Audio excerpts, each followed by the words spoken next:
me, man. Obviously, I think all you guys who've been on here realize how dope this is, everything Coach G is doing for the community. But yeah, if you guys don't know, I run the Sideline Hustle at Sideline Hustle on Instagram and Twitter. I now train a bunch of dudes in the league. I train Mohamed Sanu, Taylor Gabriel, Jawan Winfrey. Those are kind of the biggest guys.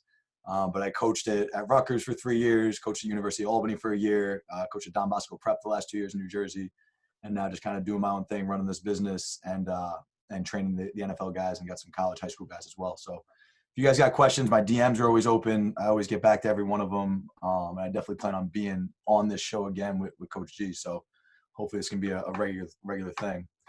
I was going to focus on today was mostly like breakpoints, the top of route stuff. So we can kind of get right into it right here.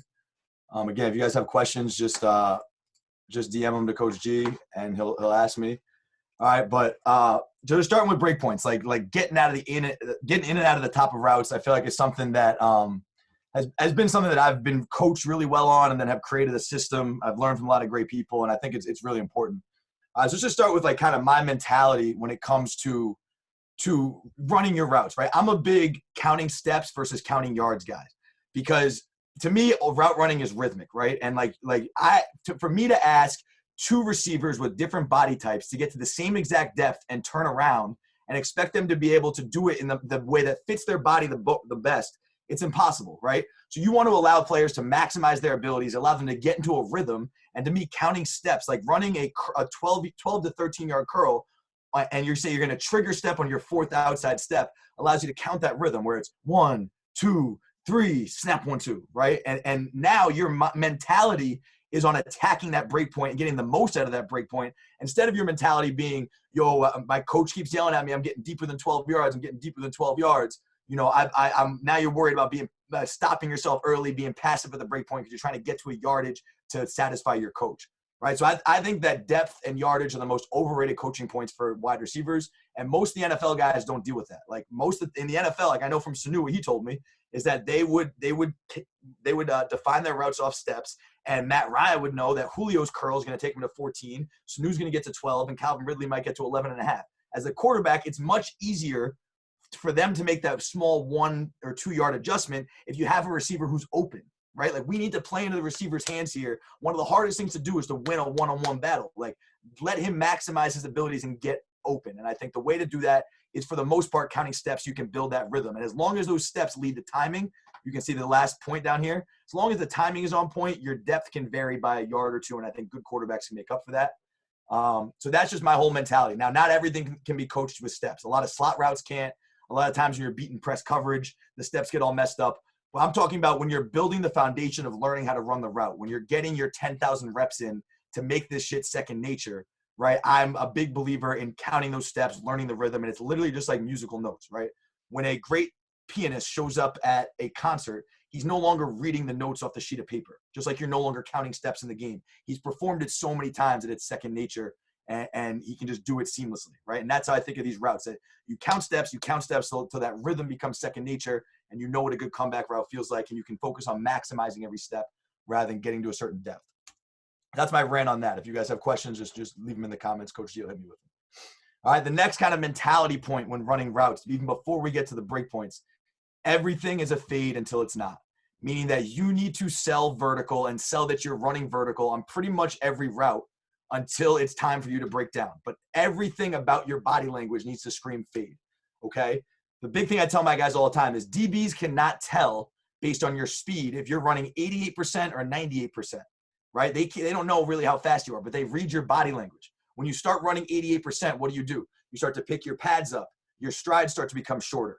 Okay, and those little body language cues, because you know you're stopping, so you start to slow down, those body language cues tell the DB to jump the route because he knows you're not running by him. But if you can master the art of keeping that forward body lean at all times, keeping that long stride length at all times, keeping your pads low at all times, those are indicators that sell vertical to the DB.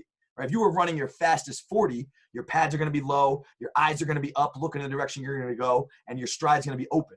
But then when we're running a 12-yard curl, our eyes start to look down at the ground when we're stopping, our pads start to raise up, preparing to stop, and our strides get shorter, and that's why DBs jump shit, okay? I spent a lot of time with Darius Slay, now the corner for the Eagles, and I asked him, I was like, yo, who's the hardest receiver I've ever had to cover? He said Jordy Nelson. because he said Jordy Nelson had this, he was just so good at making everything look the same. His fade route looked the same as his hitch route, looked the same as his curl route. Everything was 88% controlled, same body language. He was like, I couldn't jump shit. I couldn't jump anything. I couldn't read him, and he gave me that work. Even though probably athletically, Darius Slay's twice the athlete that Jordy Nelson is. You know what I'm saying? But Jordy Nelson mastered the art of playing wide receiver, and part of that art is being able to make routes look the same. If I can make every route look the same and I don't give anything away with my body language, then he can never jump shit, right? I know where I'm going and he doesn't. Like, wide receivers should never lose a rep. You're running a race where you're running forward and you know where the finish line is. He's running backwards, blindfolded, and has no idea where he's going, right? Just from that simple starting point, like if your technique is sound, you are always in control. The way you give up technique, the way you give up control of the route is by playing with poor technique. As soon as your technique falters and you give the DB a reason to start to jump things and start to understand what's coming, you give him these cues, that's when you surrender control. But when you're aggressive, when you dictate the tempo and all your routes can look the same because you're maintaining proper body language, that's, you know, and that's what I mean by everything is a fade until it's not. All right, and then, you know, as we go through this, I'm going to talk about some of these breakpoints in a lot of detail. I like to coach every single step. I think it's important to coach every step so you can maximize every step, and there's a purpose to each step. Although if there's no purpose to the step, then it's wasted and we don't need it, right? The key to getting in and out of routes fast is taking the least amount of steps possible. With that said, don't be a robot, right? Like, just because we're striving to have the perfect footwork, sometimes if you don't get it perfectly, just fucking compete, and that will make up for a lot of stuff. And also play to your strengths. You can see my little note down here. Like, we would all love to get out of a curl in 3 steps. Most of the great players do. Jarvis Landry, I've never seen him get out of a curl in 3 steps. He always gets out in 4 steps, and he makes millions of dollars a year. So I think also you have to play, if you're a coach, you have to play to your receiver strengths. If you're a player, like, be self-aware. And you know, we don't have all day to perfect a 3-step curl. If you're getting out fast enough with 4 steps, you know, make yourself well-rounded. I think you got to be an athlete here and understand it's not always going to be perfect. I want the players to be comfortable and confident, more importantly than anything else. All right. I don't know, Coach G, if you're on, if you're hearing this, if there's any questions, let me know. Otherwise, I'm going to move on to some of the real specific types of breakpoints that we're talking about. Yeah, no questions right now, bro. All right. So we're talking about 2 ways to run a hitch, right? Talking about the drop pop versus the trigger step. All right. So you'll see the drop pop is when you drop on your inside foot. So second inside drop pop, right? You can see Odell here. Second inside step, 1 drop pop.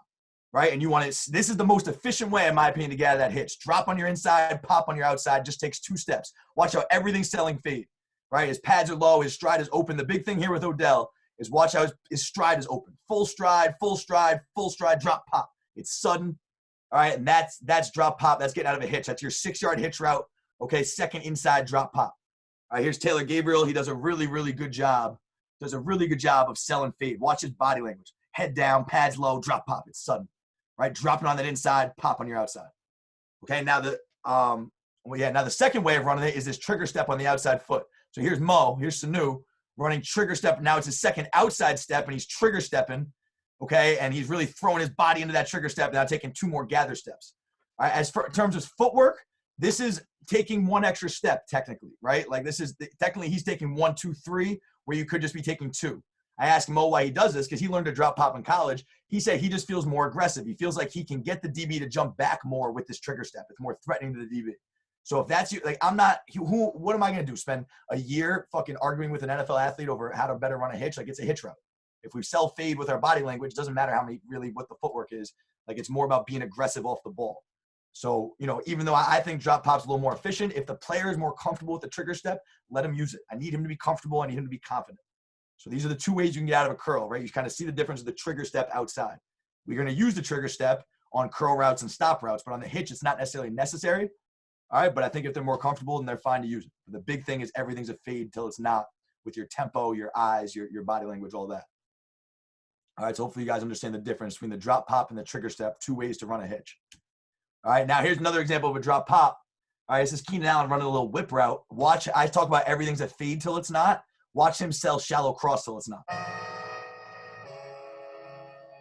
Right? Selling shallow cross, head down. Look at that little head nod. That's what I'm talking about, body language cues, guys.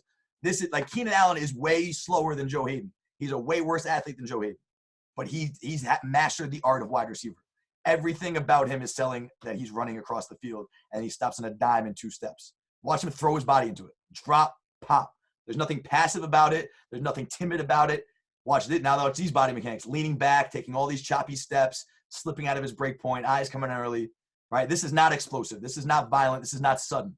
Any good DB is going to eat this shit up. Watch the difference now with Keenan. Head down, attack this shit, drop, pop. Violent steps, come running out of it. Again, everything's a fade till it's not. In this case, on a little whip route, everything's a shallow cross till it's not. And his body language is what sells this.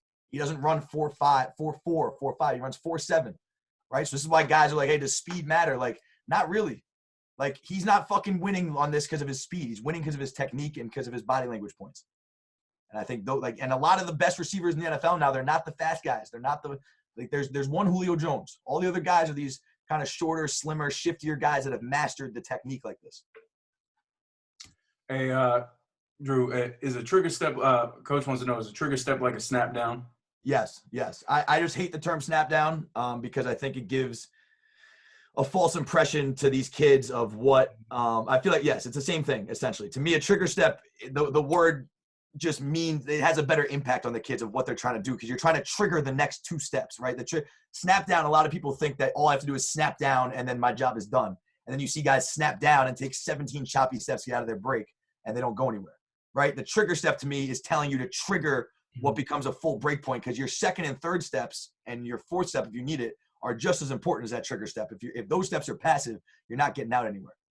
And also, it was asked if you have a specific way of drilling the drop pop. I just make them run it a lot. Like, so what I'll do is I'll have them drag it. So I'll have them jog it. I mean, so like I'll have them kind of jog through it and get that rhythm down. Sorry. So let's say this with Odell, like I'd have him jog the hitch and kind of get the rhythm down, get the footwork down. But there's not a lot of real drills for the drop pop. It's pretty simple. I just have them run it full speed. But to me, running it at different tempos has been what's helped me. So like, let's say he's struggling to really get the hang of it. Like here, Odell's eyes are coming a little bit early. So I would have Odell jog through this, right? And really, like that's kind of your trigger step on your inside foot here. That's your drop step that's stopping yourself, right? I'd have him do that and just keep his head down, slow the mechanics down a little bit. And then once you've slowed it down and you've gotten it right, then you can kind of speed it up. But I have a lot of drills for all the other break points. The drop pop's never been something I've really over drilled. I've kind of just let them run the route. All right, everyone good there. We're going to move on to the curl. Okay, so this is part of the trigger step conversation. All right, but this is the best false accelerate, what I call it. So I call the one step, right? The trigger step is that first step that leads it. It's that snap down right there, that violent step to stop yourself. The full break point are these three steps: snap, 1, 2. This is why I think the verbiage of trigger step, the verbiage of calling the full break point a false accelerate, snap, 1, 2, it's important because we cannot just emphasize the trigger step. Every step has to be used to stop myself to get out in 3 steps. Snap, 1, 2. Look at his body language. Again, this is such a fucking great example, right? Talk about body language. We call it false accelerate because it actually feels like to the DB that you're accelerating, but really you're slamming your feet into the ground and stopping yourself. Watch him reading his body language. Nothing about his body language tells the DB he's stopping. He's actually speeding up into it. And look how long it takes the DB for him to realize he's out of the screen before he realizes the guy's stopping. So Richie James does a great job. All right, so here's his snap 1, 2, right? Really throwing your body into that snap down, into that trigger step. But the trigger step triggers your next 2 steps. Every step is violent. So here's a great drill for it. This is Juwan Winfrey, plays for the Broncos. Snap 1, 2, right? Now let's really talk about this, right? So first you're building up to it. You're learning how violent that trigger step needs to be. Watch him throw his body forward. I tell these guys, try to knee yourself in the chin. Watch him try to knee himself in the chin. See how he's throwing his chest down? Look at Richie too. Same shit. Watch him knee himself in the chin. Knee yourself in the chin. See how low he is? This is the proper body language. Nothing's overextended. Nothing's outside his framework. You can draw a straight line and pretty much his entire body would fit in that straight line. And you can power out of that shit and it's sudden. All right, so knee yourself in the chin. Really get low. Throw your body into it. Every step is violent. Watch Juwan. He gets every cleat in the ground. He's not on his toes, right? You're getting all your cleats in the ground, maximizing every step. Every step you're pounding into the ground. Every step is violent. That allows you to create force and come running out. All right, really what we're doing here is we're stopping ourselves with the first step. We're turning our hips in the direction we want to go and gathering on the second step. And if these 2 steps are forceful enough, if I'm forceful enough here and I'm forceful enough here, I don't have to stop myself with the third step. All I need to do is just push out and explode out of my break.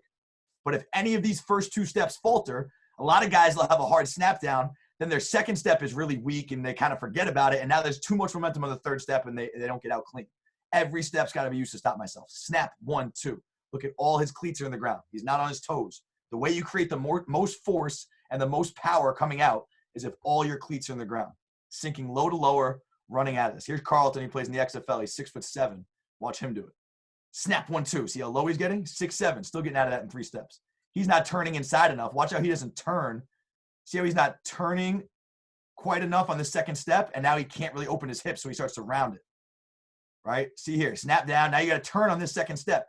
Because he doesn't turn, he's going to round this curl a little bit and not come out of that super sharp.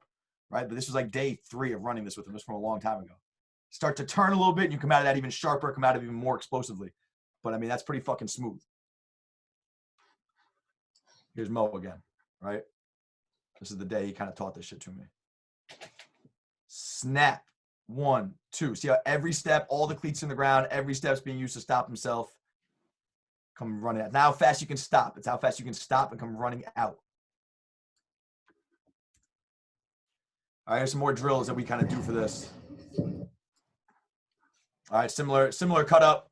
Just some different drills with some different guys. So here's the arrow drill I like a lot. Snap 1, 2. Come running out of that. All right, but again, here's another look at the progression, right? Every step is violent. I like having him hold it at the top too, right? This is pretty good because it allows you to check your body posture. See how he's not reaching here. His head's not coming out early. Everything's in line here. The minute we start to reach and my foot ends up here, I'm not getting power off of it. All right, so everything's kind of in line. So you have him pause at the top and now come exploding out of that shit. Come running out. See how short this transition time is? This kid plays at Monmouth in New Jersey.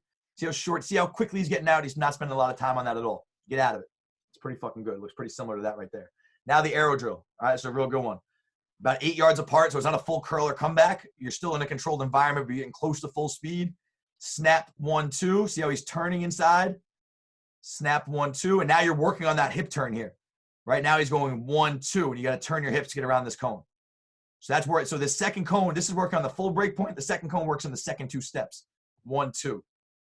Plant that inside foot in the ground, start to turn your hips and violent off that outside foot, and then attack that top cone. Snap 1, 2. Come running out 1, 2. And now you see how it all pairs together. This kid plays in Maryland. He's fucking real clean with it. Right? Got a question for you, Coach. What do you got? Do you care about where their arms are in relation to the body when they trigger step? So, great question. Your arms should match your feet. So watch Richie here, right? So you watch how he slams his foot. His arms are slamming down, right? I don't. So as long as your arms are matching your feet and you're using your arms to stop yourself, right? The whole pound the drum shit, that's fucking old school. That's outdated. You don't pound the drum. You don't want to move your arms super fast when you're trying to slow your feet. You know what I'm saying? Like you want everything to match up.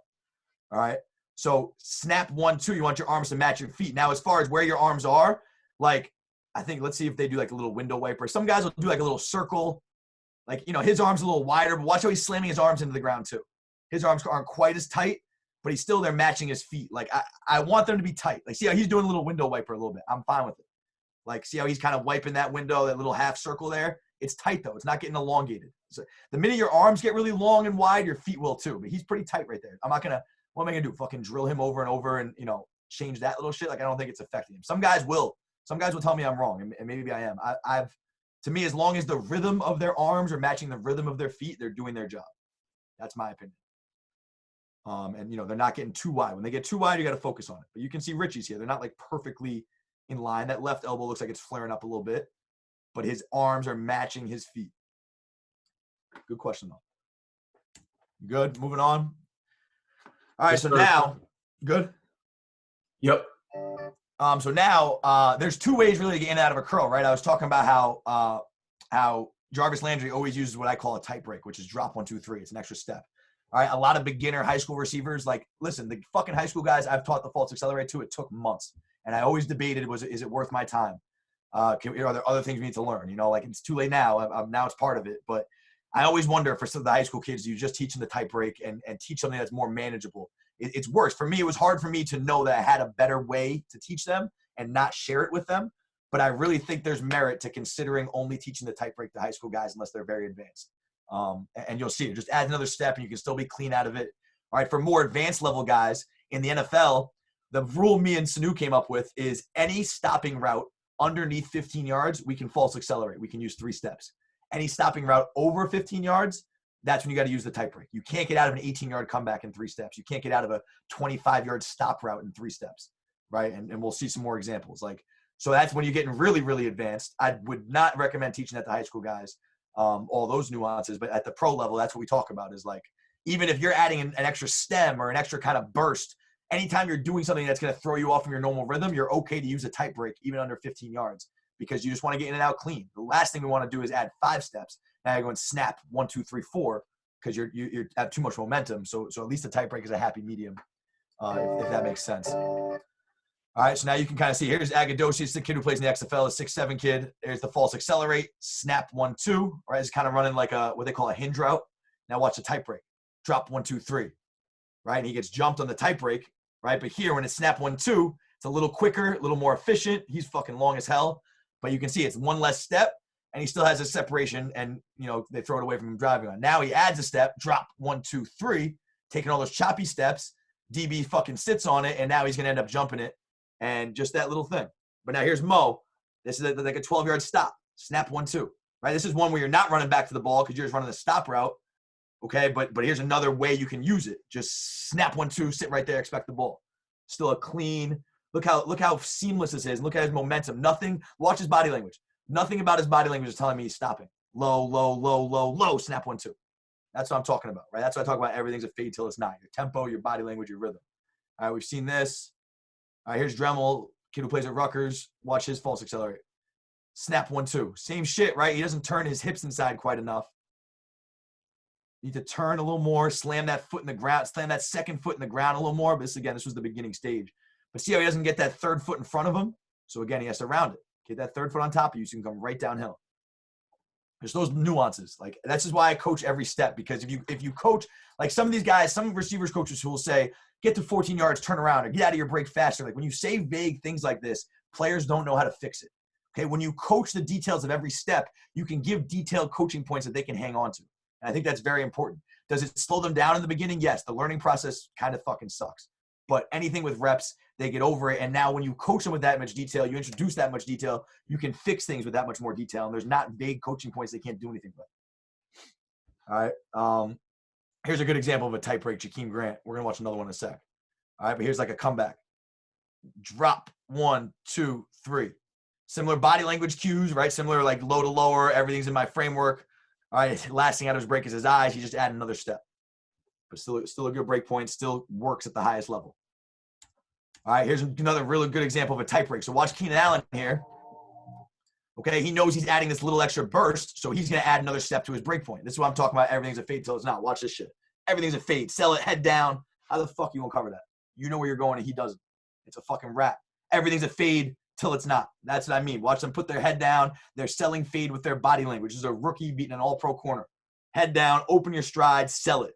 Now he knows that he's bursting so fast, right? So he's going to add another step. Drop 1, 2, 3. He's going to drop on his inside. Drop 1, 2, 3. Drop 1, 2, 3.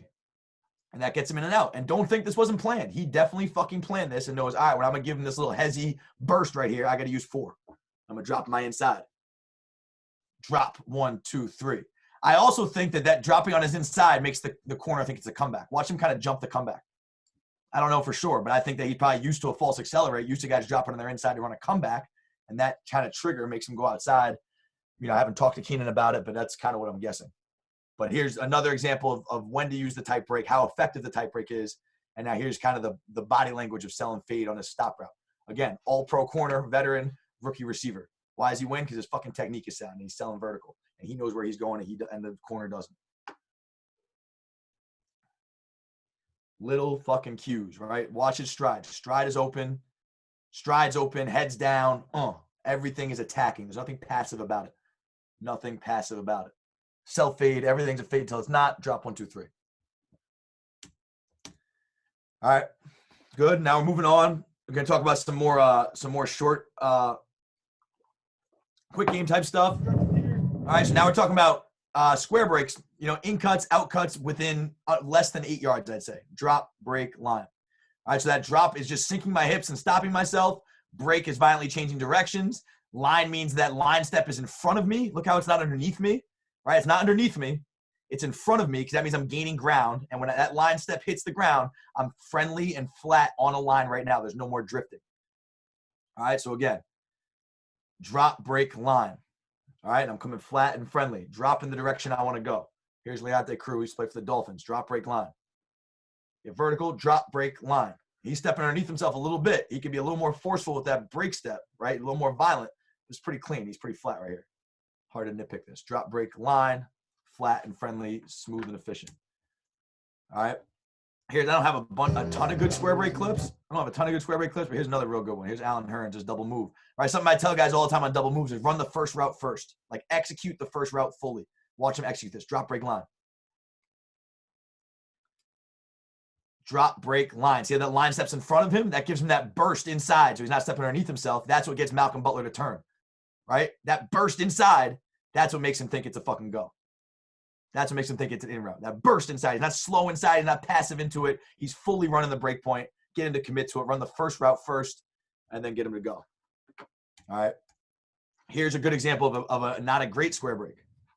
All right, so we're running like a diamond release kind of shin route. We used to call it like an in route.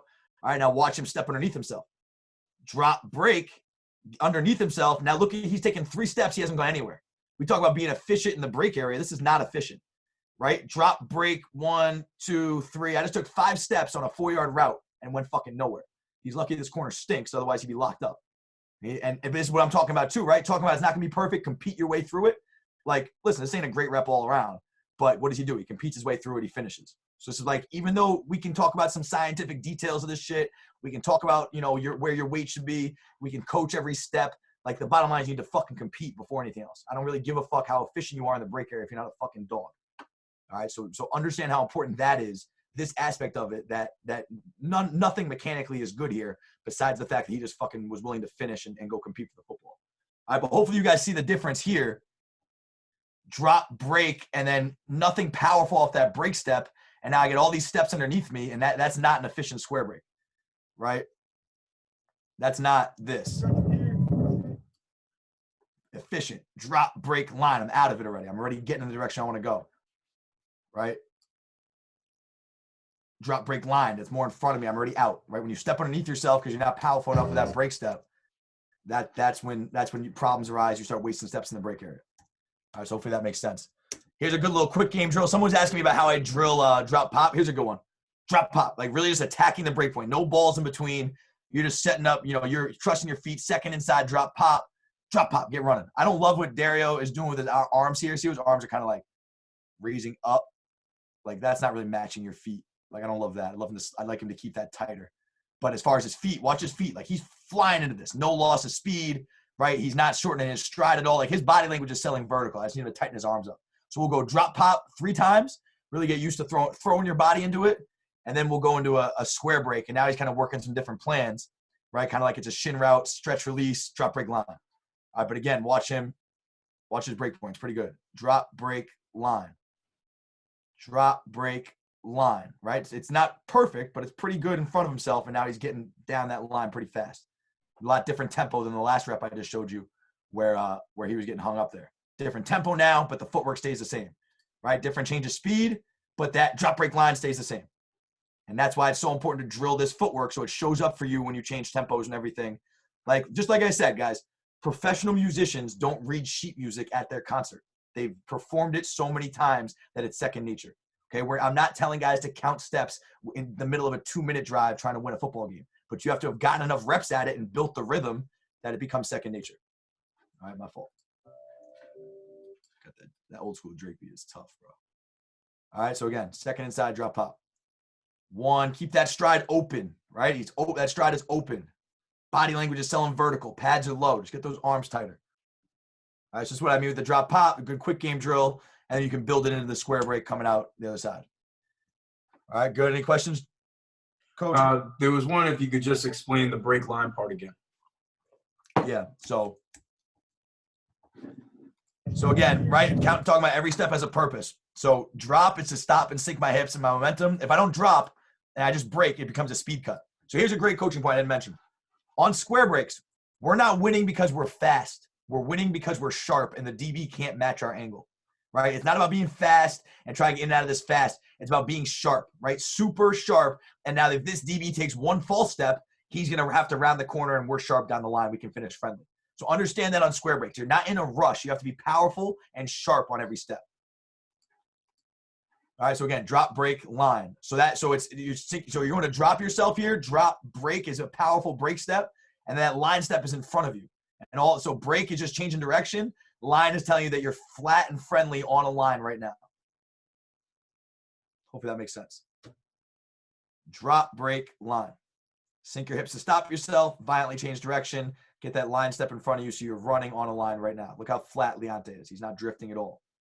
All right, again, it's not because he's sharp. It's not because he's fast. It's because he's sharp, and that DB can't match my angle and that 90-degree angle. He's going to get out of the 72-degree angle. My fault. He's going to get out of the 72-degree angle. I'm going to get out of a 90-degree angle, and that's why I'm going to win. Change of speed. The other thing with square breaks, right? A lot of times square breaks are in the slot or they're outside. If I beat the corner, who's the only guy? If this is cover 2, which is what this route is right here, what I'm demonstrating. If I beat the corner here, who's the only guy that can cover me? It's that next linebacker inside. So why would I want to be in a rush and speed cut this shit just to run myself into a headache the next guy inside? Most of the time you're running square breaks, it's this short in route by the outside receiver or the short out route by the inside receiver where you never want to run yourself into the defender outside of you or inside of you. So you've got to be controlled at the break area. Coach, that's good? Yes, sir. All right, moving on now to speed cuts. How much time I got left? Hey, whatever you want to go to, man. All right, we'll get through this whole thing and then we'll be good. All right, so speed cuts now. So now this is one where we're winning with speed, right? So just understand the difference. Square break is sharp 90-degree cuts, winning with our angles, right? When winning with being efficient. Now this is a speed cut where we don't want to lose any speed. So this is Vincent Jackson, fucking legend, right? Break, drive, line. Watch how he's not losing any speed. You can round the corner. It's not about being sharp. It's about being fast. Don't lose any speed. You got 2 yards to round this corner, but nothing slows down about him, right? Nothing slowing down. And it's break, drive, line. Keep all those steps extended. Break, drive, line. Watch how his arms are pumping the entire time, right? Punch that elbow back. Keep your arms pumping to thrust yourself into the cut. All right, so this is one, right? We talk about our arms want to match our feet. What are our feet doing? They're continuing to run full speed.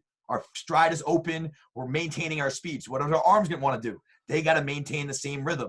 A lot of guys, the biggest mistake guys make on speed cuts, they start to stop their arms, and now they lose the momentum coming through this cut, and they lose a lot of speed. Break, drive, line, right? No loss of speed. You can round the corner. So third inside, 1, 2, break, drive, line. He gets to about 13, but he's going to finish back downhill at 12-yard speed cut. Just barely. I'd like him to get a little more downhill. I'd like him to show his head and eyes earlier, actually. So I think you should show your head and eyes right there. He's taking a little bit too long. Break, drive, line. The minute you make eye contact with the quarterback, your body can't pull itself uphill anymore. Right? The minute that I make eye contact here and get my head and eyes around, right? Once I can do that, I can't drift anymore. It's impossible for my body to drift. Fuck. Right? So once I get there and make eye contact, I can't drift anymore. He needs to get those head and eyes around a little bit faster, and he won't round the corner quite as much. Break, drive, line. Keep those arms pumping. I'd like him just to get downhill a little bit more. But again, these fucking guys, this is the Tampa Bay Bucks. It doesn't look like they care about getting exactly the 10 yards, right? They just need this fucking guy to be open. I don't give I got a receiver who's at the right depth and who's covered doesn't fucking help me. A receiver who might be a yard or two deep, but is open by 3 yards because he got separation and committed to his break point. I can fucking work with that, right? And there's never been a fucking pass completed to a receiver who's blanketed. Rarely. You know what I'm saying? Like we need these guys to get fucking open and not worry about being at exact depths. Very rarely. Very fucking rarely. There's depth landmarks, right? There's certain boundaries we can't cross. I can't run a 12-yard curl at 16 yards, but I can certainly run it at 14 and be fine as long as the timing's right.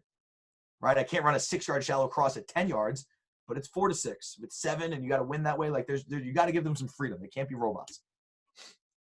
I hear some more good speed cuts. Just a bunch of my college guys, just different levels and just different body types.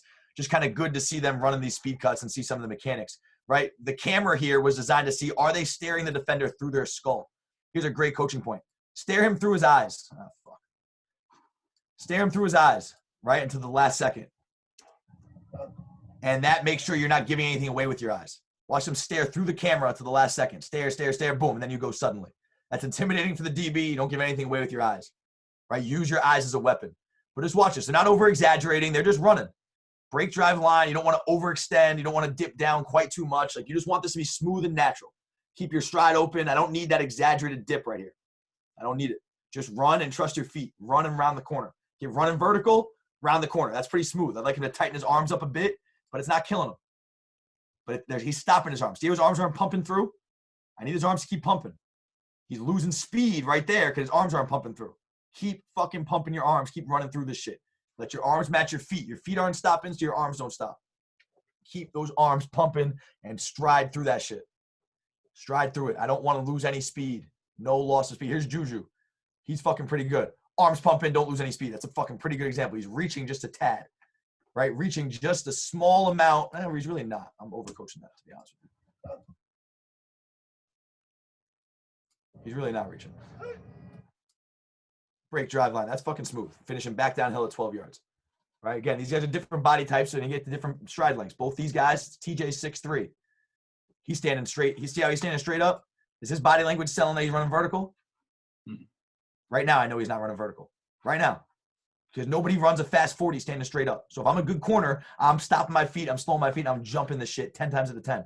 And I'm talking the elite corners. Some of these fucking D3 corners, some of these high school corners, they'll never jump this shit. So maybe it's overcoaching for some of you guys. But at the highest fucking level, the corners in the NFL, I'm jumping this shit right now. Nothing about his body language is selling vertical to me.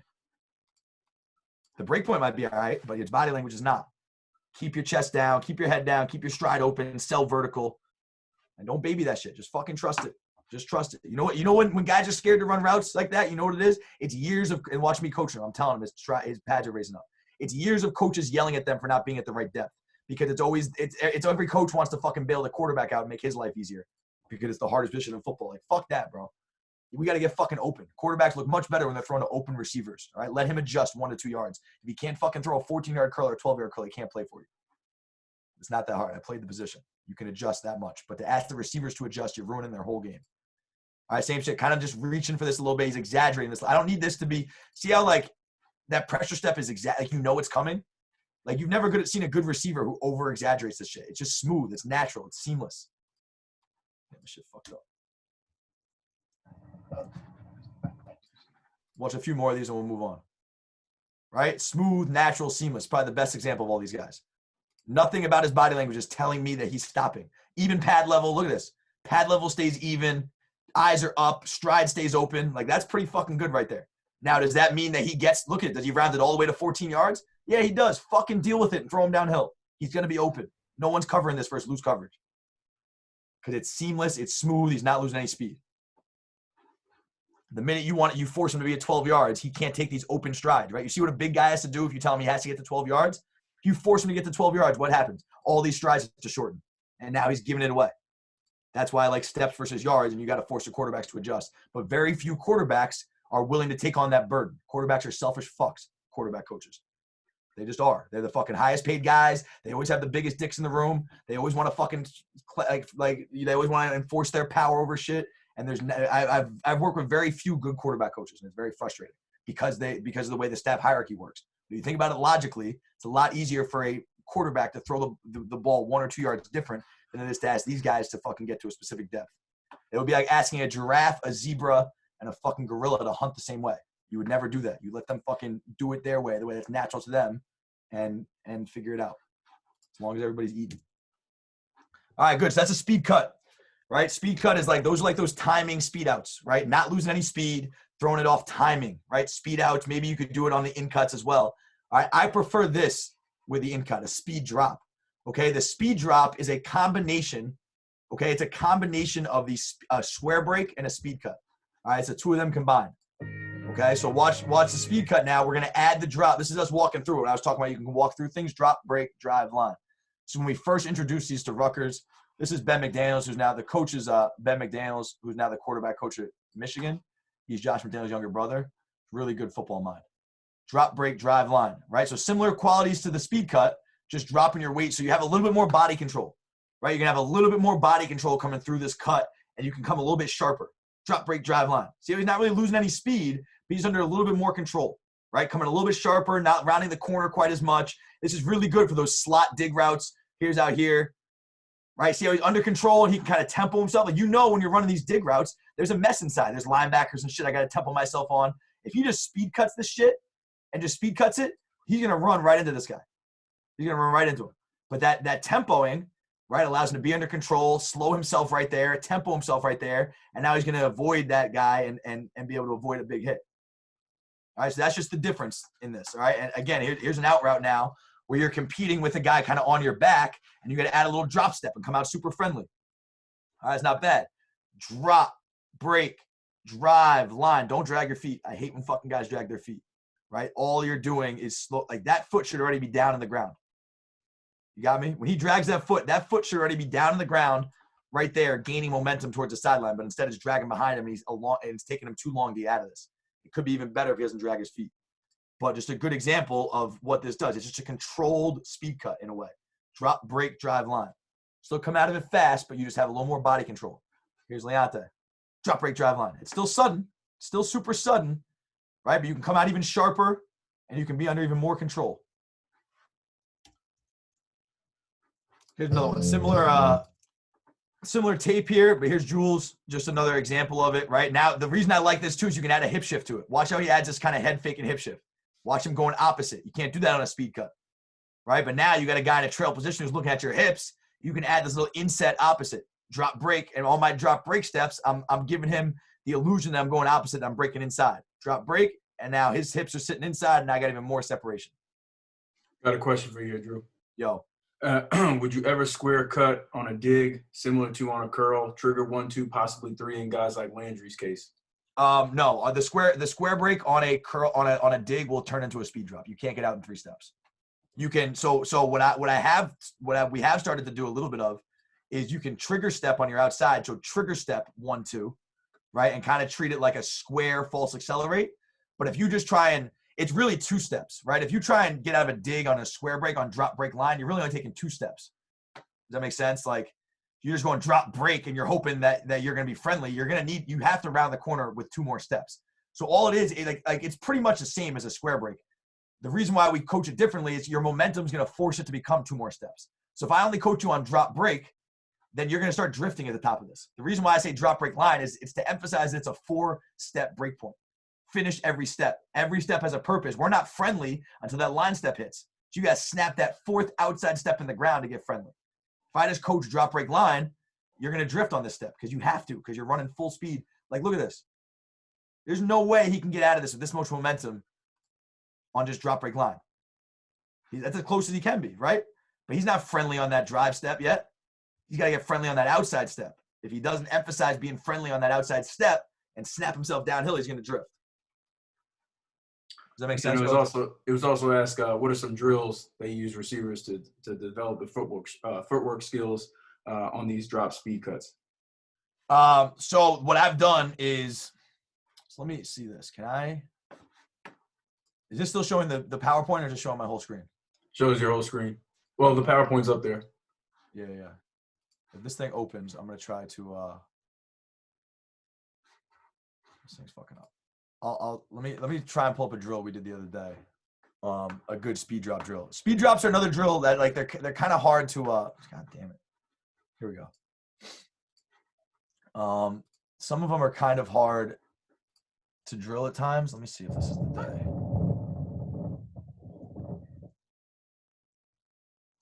So here's what we're doing, right? So we're emphasizing this drop step. You guys can see this? No, can't see it. Oh, you can't see it. Okay, no. Hold on. Can you see it now or no? Nope. New share. All right, here we go. You guys can see this now? Nope. You can see it now? Yeah, now we can. Okay.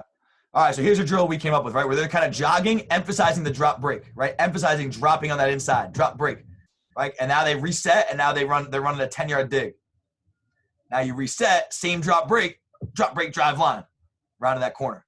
So again, just building up what it feels like to kind of throw your hips into it, sink your hips, use your hips to stop yourself, right?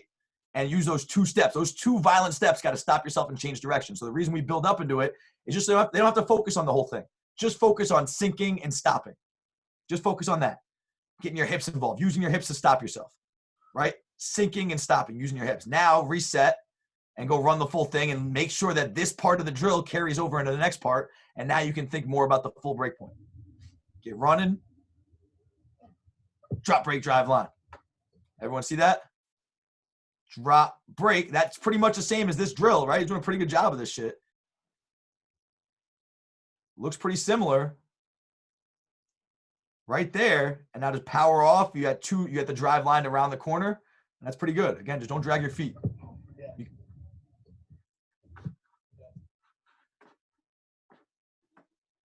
You guys good? Does that make sense? Yep, we're good. Okay. Let me All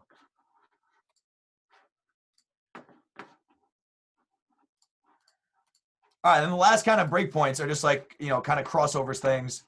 A little bit more like, now this is where we talk about playing basketball. Right, so we talk about playing basketball here, these hip shifts, right? This is what I was talking about before. Like really selling it, right? Head and shoulder, make him believe it. Like this hip shift right there, that's what we're going for. Is just pushing off your insteps. Like you guys see the duck walk on my page a lot. Like watch how his knee is inside his ankle, right? Pushing off the inside part of his foot. Pushing off the inside part of his foot, knee inside his ankle. Physical therapists will tell you that you're ruining your athlete's knees.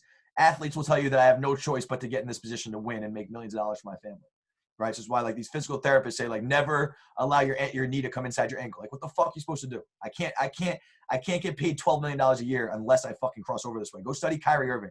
Right? Kyrie Irving's shin angle, who potentially has the best crossovers in basketball history. Go watch Allen Iverson. Their shin angle is so low to the ground. That's literally where I learned this. I studied those guys and how they cross over. And that shin angle, right there, right? That shin angle here is like what really gets you low and gets you into this and makes you sell that shit opposite. Tay does a great job of it there. So we just do some drills to kind of, you know, give them opportunities to mess around with these crossovers, right? Different rhythms, eyes up, really selling that shit. Look how similar that move is to that. It's pretty good. Taking his time at each one. Each one is his best open field crossover. Sell that shit opposite, head and shoulders, right? But he's not reaching. Nothing's outside your framework. Nothing's outside your framework. But here's the kind of hesitation, the change of speed, and then burst. Change of speed and then burst, right? A lot of receivers really struggle to slow down. And on these hip shifts, if you watch basketball players, right, you never see a great ball handler who's running, except for fucking like Russell Westbrook. None of them run 1,000,000 miles an hour the whole game. It's tempoed. It's controlled. Everything is at a controlled pace. That's the same thing with playing wide receiver, right? Everything has got to be at a controlled pace. So same shit here. Like it's tempoed, it's controlled, but then it's fucking sudden. Tempoed, controlled, sudden. And this is you know, this is a good example. And he's not rushing through this, right? Every rep is his best crossover. Sell that shit with your head and shoulders. Sell that shit with your hips. All right, now here's a good example of just, you know, how you add the change of speed, how you add the change of tempo, patient but sudden. Patient but sudden. Patient, sudden. It's a good drill. It just emulates these crossovers, these option routes. Patient but sudden. This is an art to it. Like this is an art. It doesn't take a lot. Like this isn't about 40 times. This isn't about fucking combine. This is about playing receiver. Making things look the same, making him believe you're going one way. All right. The way that I've broken down a little bit more of these crossover steps, started to call them rocket steps, right? Which are these like kind of choppy steps before you give them and to kind of set them up and lull them to sleep. Chop, chop, chop, boom, and then give them that win step where you really sell it to the outside and then you can win back across his face. All right, so those rocket steps, the hard, choppy steps, and you give him the one violent step once you set him up to win across his face or whichever direction you want to go. Get on his toes, rocket steps, boom, crossover. Get on his toes, rocket steps, crossover. So that's one way we've kind of broken it down a little bit more. That seemed to help guys is just adding those rocket steps in, those quick steps, those half steps, 1, 2, stick it, stick it, stick it, stick it. You know what I'm saying? Here's another good drill for you. Stick it. Patient. Again, there's still the patience and the suddenness. Patient, sudden. Nothing is fucking rushed. Nothing is out of control. Patient, sudden. Just like playing basketball. All right, last thing we're going to talk about is the pressure step. All right, so this kind of isn't this is kind of continuing the conversation from the speed cut. All right, it's kind of continuing the conversation of the speed cut. Similar mechanics, but then this is used for posts, for slants, for any one-step pressure steps. All right, this is a great drill that we kind of came up with that's been helping a fucking ton. All right, so this is Christian Dremel, plays for Rutgers. So you're going to hold on these first two. Really attack this break point and hold. And then you're going to, the next 4, you're going to push off. What your goal is you're trying to match your foot placement. So I want my feet, watch, he's not reaching. He's not overextending. He's not reaching. He's snapping. It's right underneath him, right? He's learning to stop himself and have body control right underneath him. Learn to stop himself and have body control right underneath him. Nothing is reaching. Nothing's extended outside his framework. Now when he sticks it, watch how he matches that step. Everyone see that? Not reaching, not outside my framework. I'm not giving it away, right? If I have the muscular ability, the physical ability to use body control and stop myself here, I can transition all of that, all those muscles that I'm using to stop myself can be used to create powerful pressure steps right here. Look how smooth and seamless that is, right? It's really good. Here's Dylan. Kid plays at Princeton's pretty good, right? Just attacking that, not reaching. I like that. Now I'd like it. This is very in the beginning stages, but he needs to be able to stop himself here. He's got to have the body control to stop himself. That's pretty good and pretty powerful off those steps. All right, here's Nestor. Getting a little bit outside his framework. You can see that transition's taking just a little bit longer. Here's Nick, the kid who plays at Maryland. This is really good.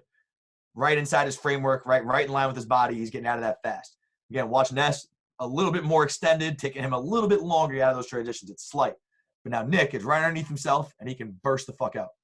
Seamless. You want to spend as little time as possible in this. Right, so we'll do these bounds as well, kind of these like single leg bounds.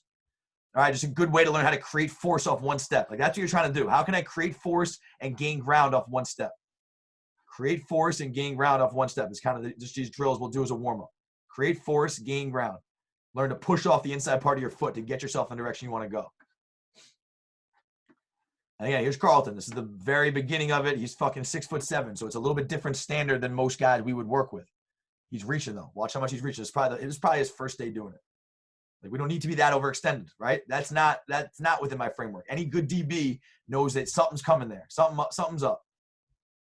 And look how he's struggling. Now when you reach so much, it's almost impossible to balance yourself. See how his momentum's taking him forward? He just got pretty good body control. But when you don't reach, like Christian, right? When you don't reach, it's real fucking easy to balance yourself. It's effortless. He's not reaching because his foot placement's perfect and he can match it right there.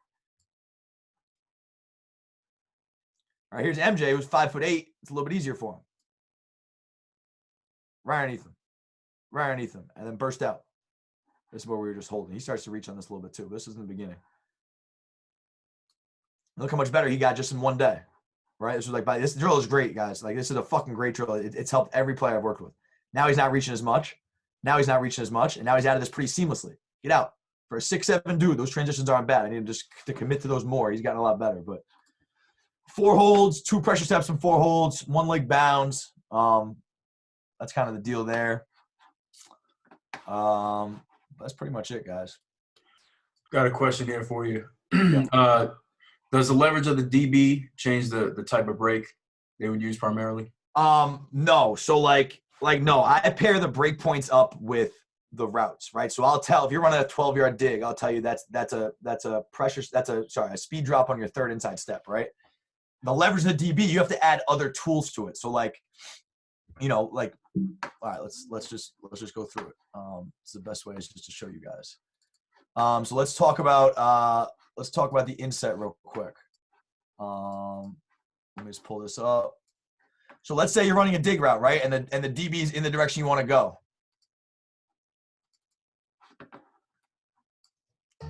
Right. Let me share this real quick. New share. Share. All right, you guys see this? Yep. All right, so now let's say you're running a dig route. He's in the direction you want to go, right? Same footwork, drop, break, drive, line. Sorry. Right, so here's this kid, right? Same footwork, drop, break, drive, line, but we're just adding a hip shift. So we're just adding tools to gain separation, right? The basic breakpoints, the fundamental breakpoints stay the same. When now you have to win and gain separation, you add tools to those breakpoints. You don't use a different breakpoint. Okay, so the breakpoints are the fundamentals, and then you add more to it. All right, so drop, break, drive, line, but he's adding a hip shift. Drop, break, drive, line. Right, but they're adding the hip shift to it. Drop, break, drive, line. Drop, break, drive, line. Same fucking speed drop, but now you're just adding a tool to it. Drop, break, drive, line. Your hip shifts, your hips are going opposite.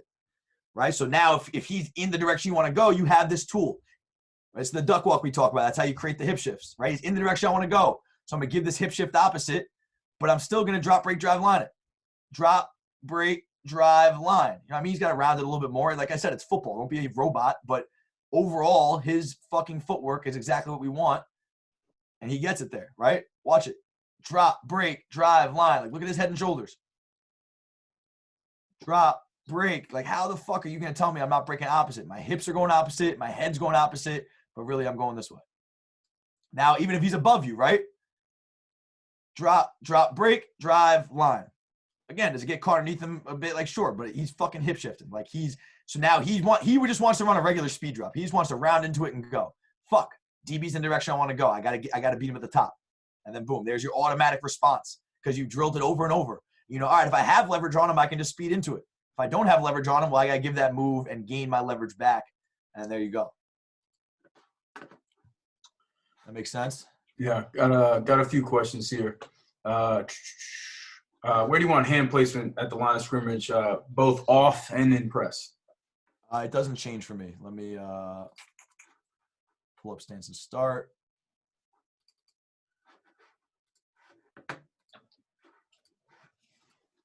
All right, so I'm a big believer that your hands are low. I'm just a big believer. Like the minute you tell, so verse press.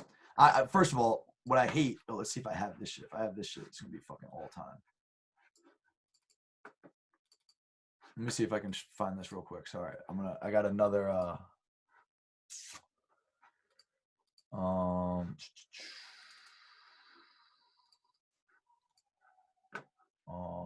Line of scrimmage hands. Let me share this one with you guys real quick.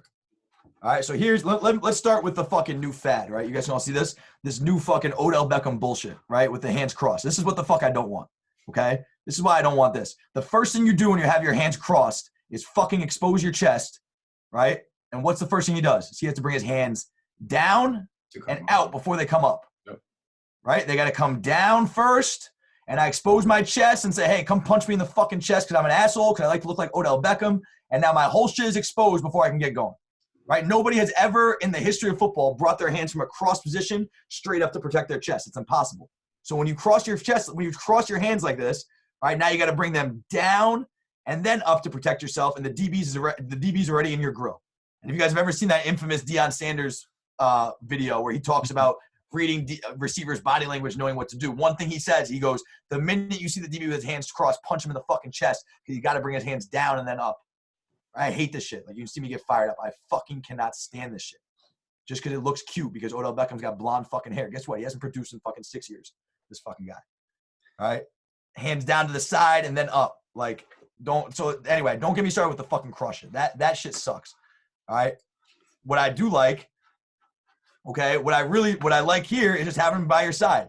Okay, a lot of coaches will start to say, no, get your hands up versus press. Like, if you're not, in real football, there's a buffer, right? There's a 1.5 yard buffer here. You have the neutral zone. If you are not quick enough to get your hands from your knees to your chest before he can punch you in the chest, I can't play you. Like, your reaction times has to be quick enough. When I start to tell you to put your hands up to protect your chest, you're giving the DB all the power, right? You've surrendered your power. You've surrendered your mental thoughts. You're now thinking about, you're scared of the DB. You're thinking about protecting yourself. Fuck that. We are the aggressor. I'm not here to fucking protect myself. I'm here to dictate the tempo. Right? I'm not worried about having my hands up protecting my chest because what, you're so fucking afraid of him getting into your chest? Like, move your feet and slide him away. Like, use your other weapons so that he can't just dictate everything with his hands because he's aggressive. Now, listen, if you're at one of these 7-on-7 camps and the guy's fucking nose to nose with you, like, fine, I can justify putting your hands up to protect your chest because, like, you got to survive in that situation. All right? But, like, in real football where you have a neutral zone and there's a 1.5 yard buffer, there's never a reason to have your hands above your chest. It ruins the mental. You want to be relaxed, and you should not be thinking just about your hands in the line of scrimmage. First of all, every release starts with your feet, right? So your hands really come second. You got to move your feet first. But now you're worried about having tense hands. You're worried where the DB's hands are. You're not even thinking about your feet. You're not even thinking about how the defensive coverage shell is changing. You're not even thinking about what routes you got to run or how it might adjust versus that coverage shell. All you're thinking about is having those fucking hands up tight, protecting your chest because you're admitting that you're scared of him when you do that. Right? Watch Muhammad Ali. He's got his fucking hands down by his side, fucking dancing around, baiting him to come get him. And then he's a counter puncher. He uses his feet. He moves out of the way. Let me show you guys this hand combat shit. This hand combat shit is fucking fire. All right, let me show you guys. Let me pull this up real quick. All right, so anyway, stance and start. Let me get over this one thing at a time. All right, so just like a good relaxed stance. Like, he's relaxed. He can focus on all things. And now, if he can fire off, no wasted movement. And his hands are in a natural running motion. They're not coming. Actually, they're not coming down. They're right up. See the difference here? See, they're not coming down like Odell. They're coming right up. So if he got to protect his chest, they're getting protected right now. Mm-hmm. His arms are coming up. His chest is protected. No DB is fucking getting his hands that fast. There's a 1.5 yard buffer. All these fucking false illusions that we teach kids because it's fucking guys who've never coached receivers in their life. And, we're put there because they're the coach's buddy. Like, who knows how all this shit starts. But anyway, let me what was I talking about? Hand combat. So let me show you what I talk about being a counter puncher.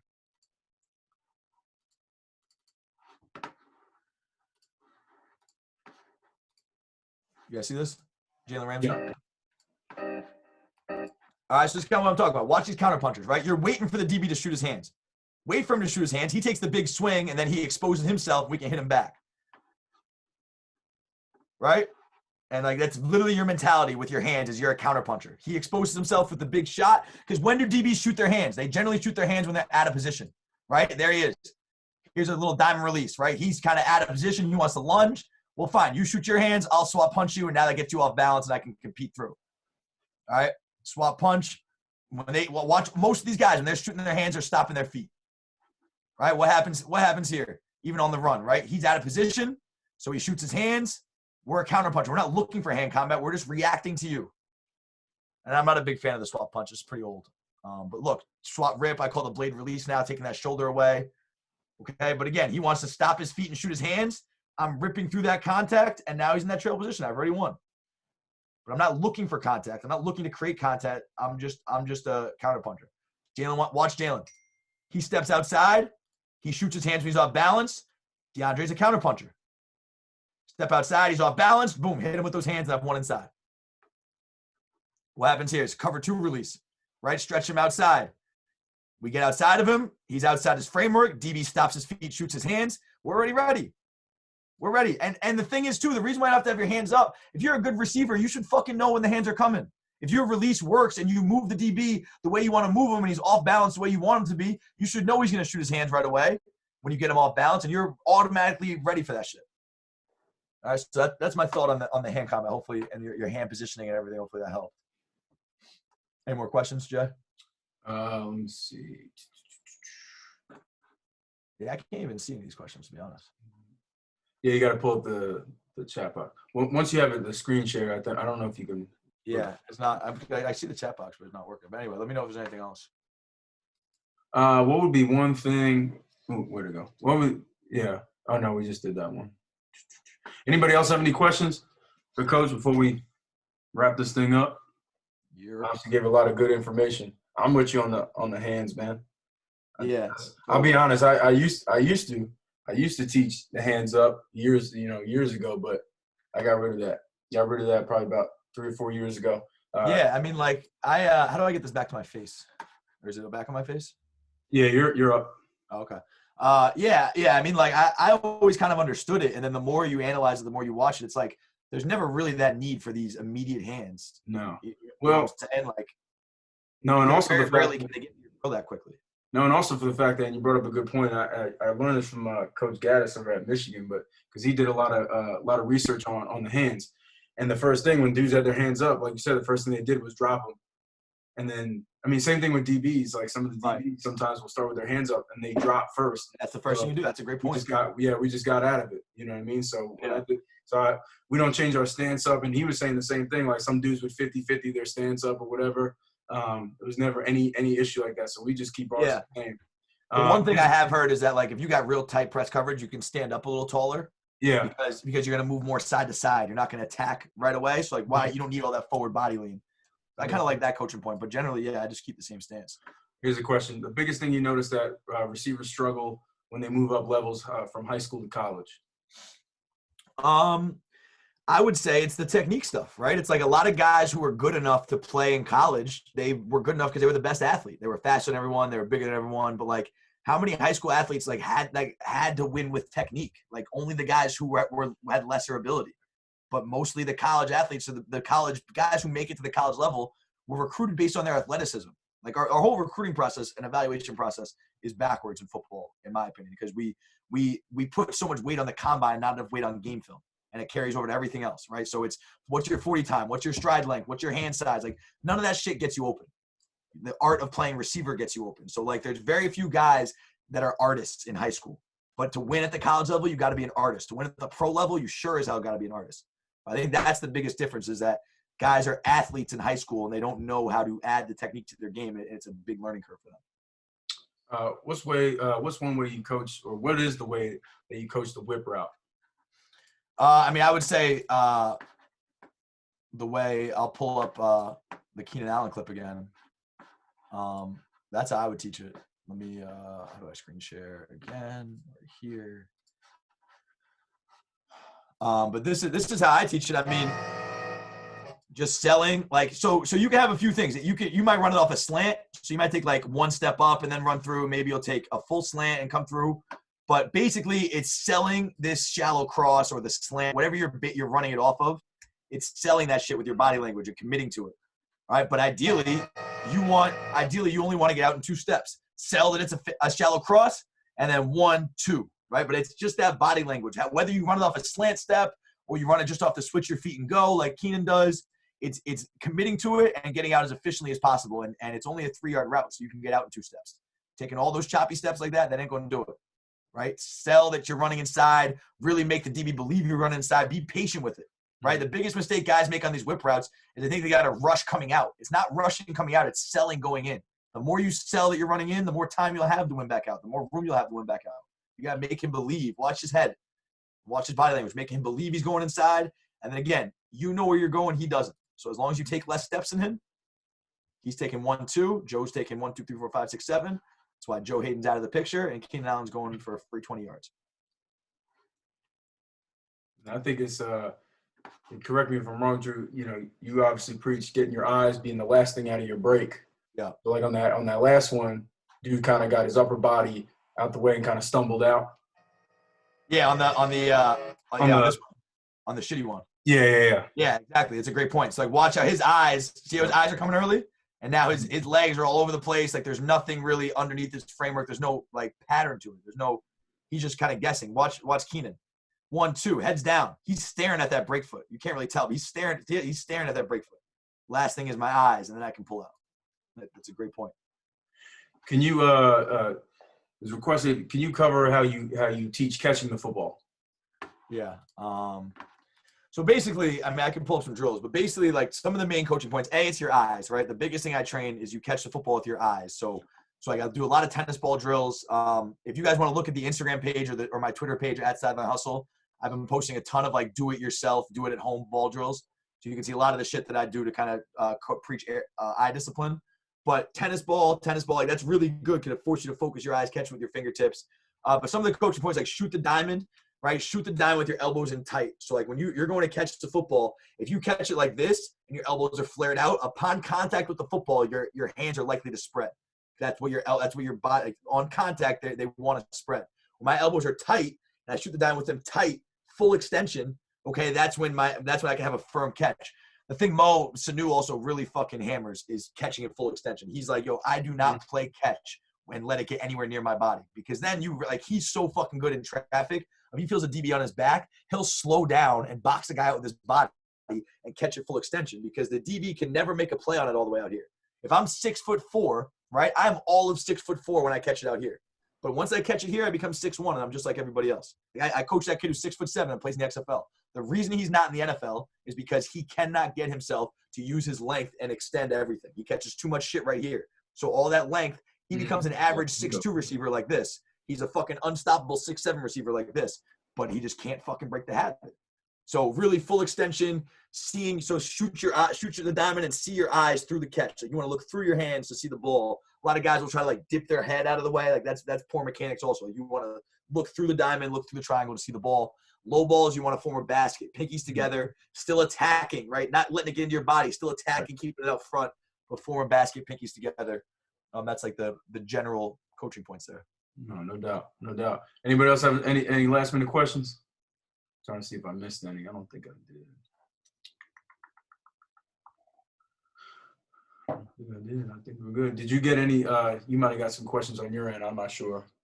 Nah, this was just being sent to me. So I had one guy just say that he loved the pressure to progression, but other than that, nothing on my end. I'm looking at. So, coach wants to know why aren't you coaching in the NFL? I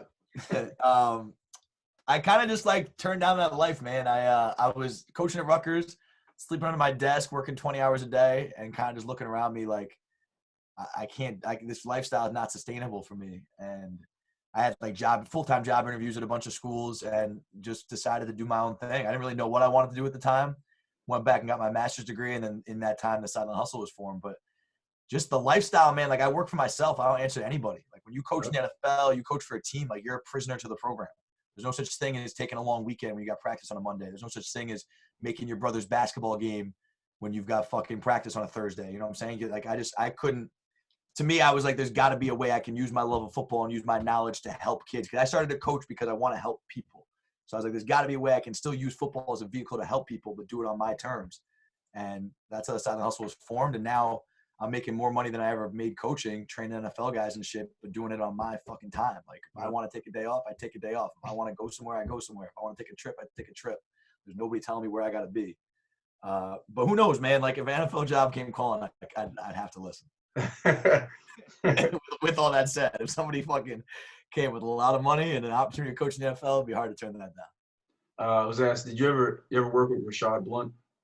Yeah, Rashad was I think maybe just his freshman year at Rutgers. Rashad texted me randomly maybe like a month ago, but with some mutual connection. But yeah, I was there. I think Rashad's rookie year at Rutgers, and then he ended up transferring out. Probably wasn't good enough to be at Rutgers, but super good kid, like really great kid, and wanted to do really well. Just didn't quite have that burst that you need to separate in the Big Ten. That's dope. Yeah. I think we got all caught up, man. Hey, Drew, appreciate it, my bro. Appreciate it, bro. Yeah, you killed it, man. Yeah, as expected. You know what I'm saying? So I was just talking to coach before. He said he was going to get on tonight, and he's another head coach out in North Carolina. I told him I already gave him a heads up. I'm like, I'm about to go on the road, man. Go on the road and start working with. That's what I'm saying, bro. Yeah, man. So we're about to take this shit over, boy. We just gotta make that live, man. Yeah, we got to for real. You know what I'm saying? But hey, if anybody wants to contact him, have any questions that you maybe couldn't think of, make sure you reach out to him on Twitter or Instagram. Man, he does a bunch of stuff that goes live every Tuesday and answers questions. So stay in tune, man. Super active on social media while obviously staying busy training and all that stuff. So y'all gotta check it out. Like I said, the podcast is the first thing I found. That was the first thing I found, and I just thought it was real. It was awesome, man. I just followed him since, and here we are. So make sure y'all do that. Like I said, Instagram, Twitter, all that. No doubt. I appreciate you, bro. And that podcast, the podcast is dope, man. It's coming back very soon. So. And that's the Sideline Hustle Football Podcast, right? Yeah, Sideline Hustle Football Podcast. Yeah. So make sure you do it. I'm telling you, that was good. You got to get Ralph back on, Coach Regis back on there. Yo, hell yeah, bro. I got to check in on him and make sure the coronavirus hasn't gotten him down there, bro. That's the guy. Shit. It's fucking going crazy.